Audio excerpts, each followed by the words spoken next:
Hello viewers, আজকে আমি মাছের ডিমের একটা রেসিপি তোমাদের সাথে শেয়ার করব। এখানে দেখো, আমি মাছের ডিমটাকে বয়েল করে রেখেছি। এখানে একটি থালাতে সামান্য নুন, হলুদ, কিছু চেরা কাঁচা লঙ্কা আর 4টে পেঁয়াজ আর একটি ছোট আলুকে আমি কুচি কুচি করে রেখেছি। কড়াইয়ে তেল দিয়ে দিয়েছি, তেলটা আমার গরম হয়ে গেছে। এখন আমি চেরা কাঁচা লঙ্কাগুলো প্রথমে অ্যাড করে দেব। লঙ্কার সাথে পেঁয়াজ কুচোনো আর আলু কুচোনোটাও অ্যাড করে দেব। আলু পেঁয়াজটাকে তেল দিয়ে সামান্য লাল লাল করে ভেজে নেব।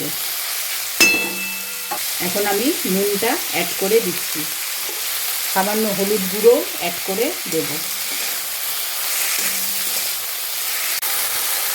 আলু পেঁয়াজগুলো আমার ভাজা ভাজা হয়ে গেছে, এর মধ্যে আমি মাছের ডিমটাকে অ্যাড করে দিচ্ছি। ডিমগুলো দেওয়ার পর আমি আরও কিছুক্ষণ ভেজে নেব, লাল লাল করে ভেজে তারপর নামিয়ে নেব। তোমরাও এরকম করে মাছের ডিমকে আলু পেঁয়াজ দিয়ে লঙ্কা কুচোনো হলুদ নুন দিয়ে ভাজি করে খাবে, অসাধারণ লাগবে গরম ভাতের সাথে।